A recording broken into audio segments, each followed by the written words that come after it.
Good evening, ladies and gentlemen, and welcome to Seekers of the Supernatural. I'll be your moderator tonight. My name is Tony SPERA. We'll be talking to America's top Ghostbusters, Ed and Lorraine Warren. They've been involved in supernatural research, paranormal, and supernatural research for over 40 years. We'd like to present tonight's show with an introduction of the Warrens, so we'd like to start first with you, Ed, if we could.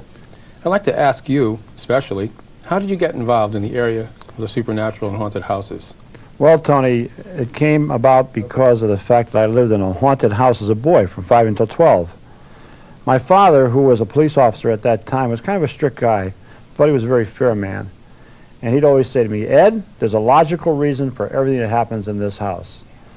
But when I was lying in bed there as a young kid, and that closet door would open up at night, it would wake me up. I'd look in there and see a large globule-like ball, and then a face of an elderly lady in that ball. That's a ghost light. And she wasn't looking pleasant, Tony. Next thing, it would come out of that closet toward my bed. I'd hear footsteps. I would feel this icy coldness in the room and heavy breathing. And I'm thinking to myself, there's a logical reason for all of this. But somehow, by the time I thought that, I was halfway to my parents' bedroom. Oh, boy. So that's how it all started, all these here experiences that I had as a boy. So you've been doing this for well over 40 years. Yeah, 40 long years throughout the United States, Canada, Mexico, into Europe. Spent a lot of time in Great Britain and Scotland. Wow. As Catholics, Ed, you and your wife both are Catholic. How did this work coincide with your religious beliefs? Well, it goes right along with it because, you know, Catholicism is based on a supernatural world, as every great religion is. Open up the Bible, and it's full of psychic words such as spirits, ghosts, apparitions, levitations. So, you know, as a boy going to a parochial school, I would ask the nuns and the priests, what is this about ghosts, the supernatural? Is it for real? Are there really devils? And of course, you know, Catholicism teaches us that these things are real. So I based all of my beliefs on that, and I still do today. When I go into a home, I'm not looking for devils. I'm not looking for ghosts. What I'm looking for is a natural explanation as to what's going on. Something physical in the house. Only when I find that there is something supernatural, something paranormal, do I accept it. And that has to be proven to me 100%. I have to see a table moving across the room. I have to hear those spirit voices. I have to see the ghost. People like Lorraine here who are clairvoyants, they have to tell me what's there because I do not have the sixth sense as they do. So in other words, Ed, what you're saying is that you act more like an investigator, a skeptic investigator? Right. Investigators, we're sort of like the police department of the supernatural world. We find out what's going in there and then we try to rectify it. If it's a human spirit who's causing the problem, this is easy to take care of. If it's something inhuman, something diabolical, then we have to go in for the big guns. We have to go to the religious beliefs of Catholicism, Protestantism, Mohammedanism, all of these. And you know, it's not just the Catholic priests that we work with. We work with rabbis, we work with ministers of all faiths. We're very ecumenical in our thinking. Now, Lorraine, Ed had said, and I know this from personal experience also, that you are a clairvoyant also. Can you tell me, Lorraine, the first time that you knew, or was it just from birth? How did you know that you were clairvoyant? No, it started, Tony, when I was probably about 9 years old, when I first had experiences where I could see lights around people. But the lights that I could see around people, I thought everybody could see that. I didn't know anything about the human aura, and it started from that point where I would see that. Now, I had nobody to share that with. I was brought up in a private Catholic school, and you couldn't share things like that with the nuns. I wouldn't think you could. No, that was very much frowned upon. And if I tried at home, although I was brought up in a very loving Irish Catholic home, it was fine as long as it was like a joke and lighthearted. But if it was never anything to be discussed seriously. So it was really as a young adult when I met Ed that I began That was a lucky day. That was her lucky day. That's when her ghostly life started. In my ghostly life. See, most of our courtship, Tony, we were kids, and it was through mail because Ed entered the service soon after we met, and we were married while he was still in service, and our daughter was born while he was still in active duty. So It was when he came home from the service, really, and one of the first homes that I ever went in. And that was not easy for me because my Catholic faith was very important to me, and I kind of frowned on things about Ed telling me about haunted houses because that just did not fit in. As far as I was brought up to believe, when you died, you either went to a purgatory state or you went to heaven. But you were definitely with the oneness with God. Or you went someplace else. Yes, but I didn't like to think about things like that. But I didn't know about hauntings because I was never connected what I felt and experienced to haunted homes or any role that I could play. But Tony, the very first home that I ever experienced psychic phenomena in was the Ocean-Born Mary House, the painting that's right there in front of you. And that home was in Henniker, New Hampshire. And it was in that home, I was at that time maybe about 20, 21 years old, and I had my first out-of-the-body. Boy, that was young, you know, 20, Yeah, 21 years. that was we thought we were real pretty young. old then. Yeah, we did. Well, we thought we knew what it was all about. But you know, Tony, you asked about Catholicism before, and I think our work has greatly enhanced our faith, truthfully. Now, you spoke earlier, Lorraine, when you were speaking of your clairvoyance about a person's aura. Can you explain to us, to the audience, what the human aura is? The aura is the supernatural glow that emanates from our physical body, and it depicts our personality, our health, and our spiritual well-being. Now, there are many things that alter this, many things in our life. Our emotions, any type of drugs, mind-altering drugs, will affect the aura. In fact, it's upsetting to me to see how much the aura is affected by people taking mind-altering drugs, because what it's affecting is almost every aspect of their well-being, from their spiritual to their emotional to their health. I just wanted to add something to that, Tony. You know, we're talking about drugs here. Lorraine says it alters their conscious awareness. Yes. It really does. But people would think immediately, in other words, they're hallucinating. They don't really see what's there. The fact is they do see what's there, because now they are in the same state of consciousness as Lorraine is, as a medium, as a clairvoyant. These drugs will alter that to the extent that they can't see clairvisually and hear clairaudiently, which can be very frightening. Now that is what, Tony, the spirit sees. The spirit doesn't see me as a woman, you as a man, or Ed.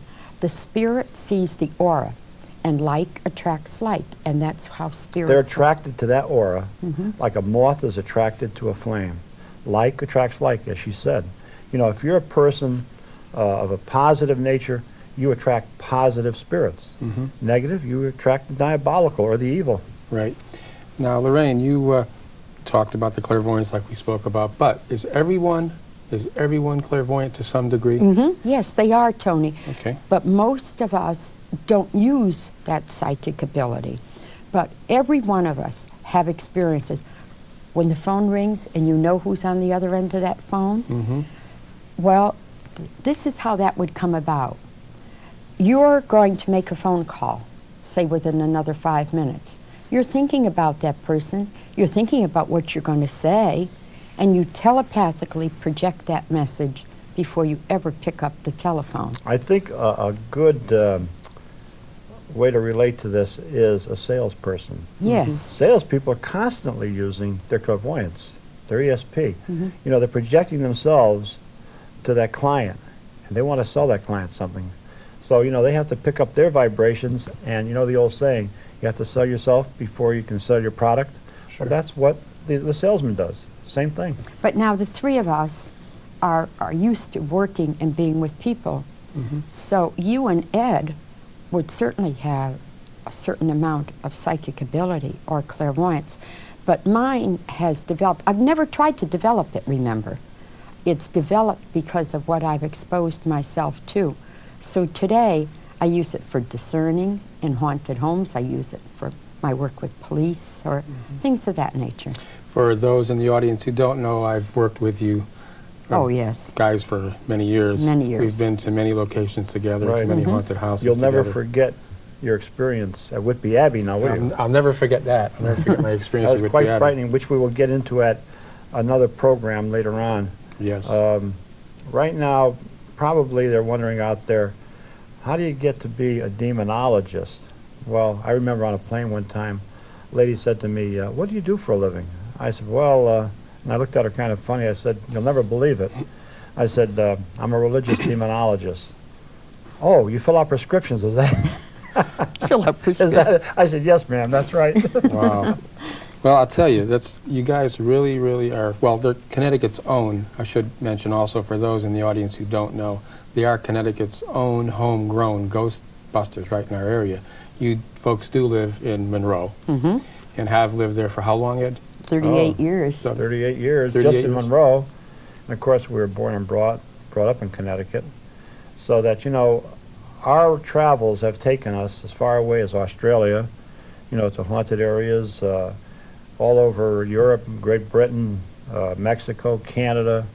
You name it, Tony, we've been there, we've hunted them down. So in the past, we'll say 40 years or so, you've A lot of been around the ghosts. world. You've been to, I understand, Australia, to England and Scotland, I know, All of over. course. A lot. You also even find time to teach classes in the paranormal, Oh, yes. We love which that. you do even to this day, Yeah, right in this we area. love that. That is something people we say love. to us, That. who's going to take over after you people go? Well, we're not going anywhere. We're going to be right here, but we will be instructing them. And people like yourself, Tony. Well, I Yes. appreciate that. Yes, but Um, I think that's the most important thing anyone can do with the knowledge they've gained, is to share it, and that's what we do through teaching. I think our viewers out there are going to be shocked when they find out how many hauntings, how many homes have been saturated with the supernatural right in this area.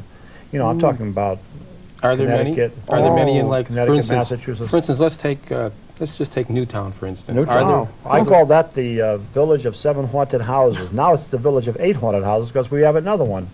But, you know, see, people say, where's the most haunted areas in the United States? It would be New England. New England is the oldest area. They have the biggest population right now. We have the oldest homes. Tragedies create the ghost syndrome. An older house has more of a chance of a tragedy occurring in it. And how many people have bought homes, these old houses, and even new ones sometime, and they lived there for a week, and all of a sudden they start hearing the footsteps, the heavy breathing, the doors opening and closing, the lights going on and off. Well, who do you call? A plumber, electrician, carpenter? Sure. That's thinking logically. But then when they can't help you, who do you call then, Tony? Ghostbusters. You got it.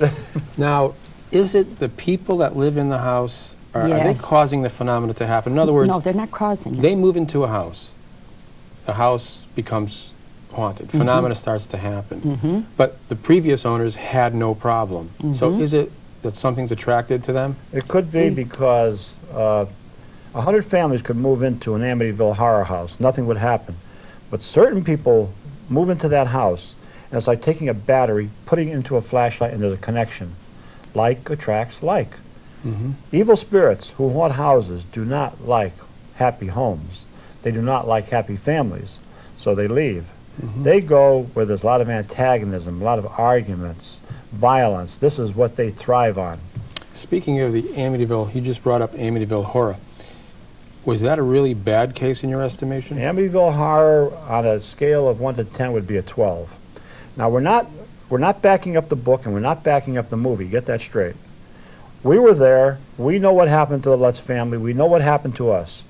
That was a horrifying case. And if they had portrayed it exactly as it happened with the Lutzes, who were driven out of there 28 days after they moved in, it was much more terrifying than what the book or the movie even showed. You know what I think would be great to do, Tony? We ought to devote a program just to that. We ought to have one of our programs here where they would see the only photographs ever taken in that home while the Lutzes still owned the house, while their belongings were still intact. A lot of people don't realize that what they call the Amityville horror actually followed Lorraine and I home. We're about 75 miles from Amityville, but that thing followed us home one night, and we'll be going over those terrifying experiences with the people when we bring those photographs back here and show them that were actually taken in that house during the investigations and while the Lutzes lived there. And two of them are of a psychic nature. Wow. Yeah, so that will Okay, be real. closer. Let's go closer to home. For instance, in Newtown, Monroe, is there any case outstanding that you could remember in your estimation, my God, in recent yes. memory, that would really be something that we should talk about? Oh, Yeah. yeah. Let's talk about the Bell The home. Bell home would be a Yeah. very interesting home.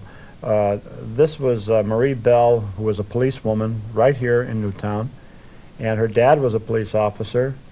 The grandfather, Richard Jeremiah Stanton, was an imposing figure. He stood 6'7". He ran away from home when he was 13 years old, went on a whaling ship, eventually came to Stratford, Connecticut, came ashore. As they say, he put an oar on his shoulder, and when somebody asked him, "What's that for?" that's where he stopped. And he built a home right here in Newtown with his son, Wes. And he said, "This house will always be a port in a storm for my family. Anybody tries to move into this house, I will haunt them." Well, he lived to be 98 years old. The man died, of course. And Marie Bell decided that she was going to move up to Bethlehem, New Hampshire, start a new career, a new life with her kids. Before she was to move out, all the crockery in the pantry started smashing and breaking. Things were toppling over. Knives were flying out of nowhere, hitting into doors. They heard crashing sounds. We were called in by Westcon College over here in Danbury. One of the professors had asked us to go to the house. We went there. We interviewed the family, and during the communication, this man actually showed up in spirit. We have a picture of that, which we'll be showing at a future date. That was And Lorraine had fascinating. communication, which was amazing. Yeah, that would be fascinating to talk about how, you know, he... Can you tell us, Lorraine, a little bit about that communication that you had? Oh, that was really, really unusual. For one thing, I knew nothing about the stature of this man. And Tony, I'm sitting at the kitchen table, and there were quite a few people there. Remember, they had a large family of grown girls. And so we're all sitting there, and I began to see this man. So that I had to really look right up in the air at him. He was, you know, that tall. White a hair, figure. beard. And then Ed would keep asking through me, tell him to prove that that's really him. And he took me to a location. It was on Queen Street, which is just behind where the house stands even today. And it had a cinder driveway, and it had a bouquet on the door, which was an indication of a funeral. And then he said, the condolence cards that will prove what I'm telling you are in a shoebox. She asked for proof that it was him. He told us to go up to the attic Yes. on the 3rd floor, go into a closet, and up on the top shelf there would be a shoebox. It was a rafter. It Yeah. was a rafter. I mean, something that they had never even gone into, and was a shoebox. And it was full of all the condolence things. His obituary, everything. Now, That's they wild. photographed me during it. Now, Tony, I had an accident on 84 with a reporter, this reporter and I, and precognitively, which is the ability to see ahead in things that are going to happen, I knew this was going to happen to me. And I had this accident, and this was the first home that I communicated in following that accident, which would greatly heighten my awareness or anyone's psychic awareness. And when they photographed me during it, his image showed up right here over next her. to me. Wow. But the most important thing about this case is the fact that we had so many witnesses, eyewitnesses to the things occurring. I went in with one of our investigators one day, and there was a brass ashtray which belonged to Mr. Stanton. That was his favorite ashtray. That thing took off the mantle and flew across the room, smashed into a picture. This thing would sail around like it was a flying saucer or something, smashing windows, breaking pictures. The spirit of Richard Jeremiah Stanton was definitely annoyed. And after the Bell family moved out of there, I understand that it even followed them up to Bethlehem, New Hampshire. In the car. In the car, they could hear his voice ranting and raving. Now, when you hear a voice like that, you could hear it two ways. Telepathically, which would be through telekinesis, or a materialized larynx. Now, many people had heard the voice of Richard Stanton, And his wife had said, this is him, there's no doubt about it. He's the type of man that would bring about this kind of phenomena in a house like it's happening right here. This is my house. I always wanted to be a port in a storm for my family. Which was a and statement if anybody he had else made. tries to move in, I will haunt them. Yes, he made that statement. Can you explain, Ed? You brought up a word maybe our audience isn't aware of, and what exactly it means, telekinesis. Well, if you look into an occult dictionary, you're going to get a little confused. Because telekinesis or telekinesis would be said to be the movement of objects. It is not. It is telepathic sound that is projected to an article that could actually explode it, or it's telepathic sound that you picked up. Psychokinesis or psychokinesis is the movement of objects. Okay. So there's a little confusion there. There's a little bit of difference there that people don't think there is. And it was Dr. Ryan from Duke University who first coined that phrase, which was telekinesis, when he walked into a house and a telephone just exploded right before his very eyes. And he was the first one to really come out with that wording. What would you, Lorraine and Ed, say to people who say to you, prove to me that there's an afterlife? I don't believe there's an afterlife. You come with me, I'd say to them, and I'll prove it to you. If there's a skeptic out there listening right now, I don't mind skeptics. You know, that means they're open-minded. But show me a closed-minded atheist. Show me a person who says this can't be, and I say, put up your money or shut your mouth, because I'll prove it. In a court of law, Lorraine and I went in Rockville, Connecticut, and we proved that a woman was driven out of her house by ghosts and her son. We won the case. We set a precedent in the United States. There's nobody listening to us right now, looking at us right now, that can prove there's no supernatural world. But we can prove that there is through our evidence, everything that we're about. But also, let me say this, Tony, where haunting phenomena is concerned, the individual who has haunting phenomena, true haunting phenomena, taking place in their home, they may be atheists at the time, but we have never really met a true atheist in a haunted home. There are no atheists in truly haunted houses, because the first thing they want to know, Tony, is, hey, what do we do about this? Call in an electrician, a plumber? No. You got to get somebody who's connected with a supernatural world, a rabbi, a priest, a minister. These are the people that can help you through the prayers and asking for the intervention of angelic spirits. Now, I think on further shows we'll be speaking about something that I was personally involved in, and a lot of people that I know. And that's the Easton Graveyard, what's known as Union Cemetery. Yes. How haunted is Union Graveyard? Very Probably haunted. the most haunted graveyard I know You want of. proof of the supernatural? Take your camera, go to the Union Graveyard after 9 o'clock at night, but don't go inside of it, because you are not allowed to go in there. You can take your pictures from outside the stone wall, and you can get some fantastic photographs. The iron fence. You will get ghost globules, electromagnetic energy, which we will be showing photographs in our next program. So that's probably one of the most haunted locations around here. Oh, yes. It is. There's and so don't forget many Dudley Town, the witnesses. Cursed Village. Yeah, Lorraine or Ed, whoever would like to address this. The village known as Dudleytown, Right. a cursed village in Cornwall.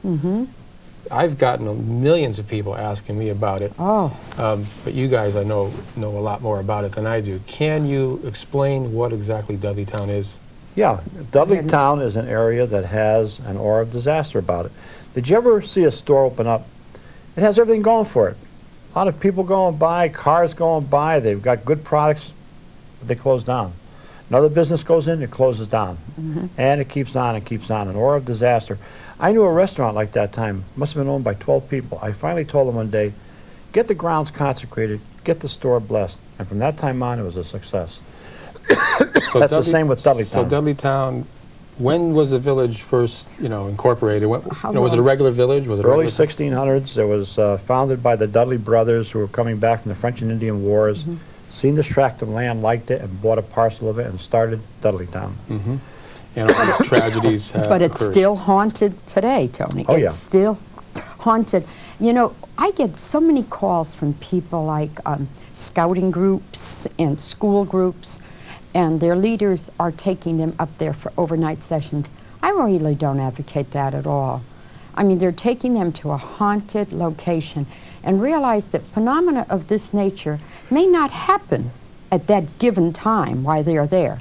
It affects you on your weakest, most vulnerable level, and it affects you when it wants to affect you.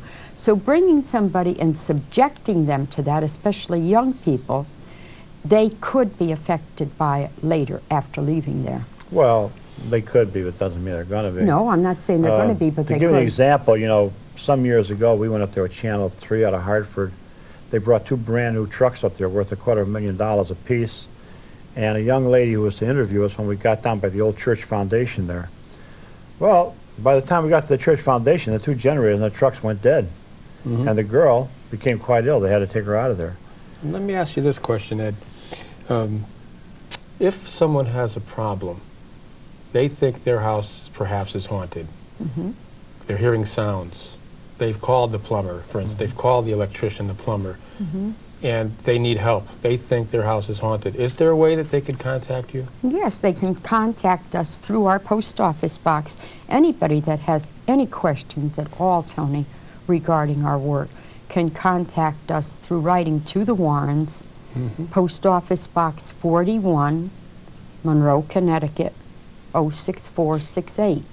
And keep in mind that, you know, it's not just Lorraine and I that work in this field, as you know, Tony. We have numerous investigators that give of their time, dip into their own pockets, you know, to go to these areas and to help these people. Yes. Well, it's been a very interesting show, and I understand and I know that next week what we'll be doing is seeing some very fascinating ghost pictures. Oh, yeah. Psychic photographs. We're going to have an excellent program next week. We'll have slides. We'll show that. For Ed and Lorraine Warren, this is Tony SPERA. Thank you, and good night.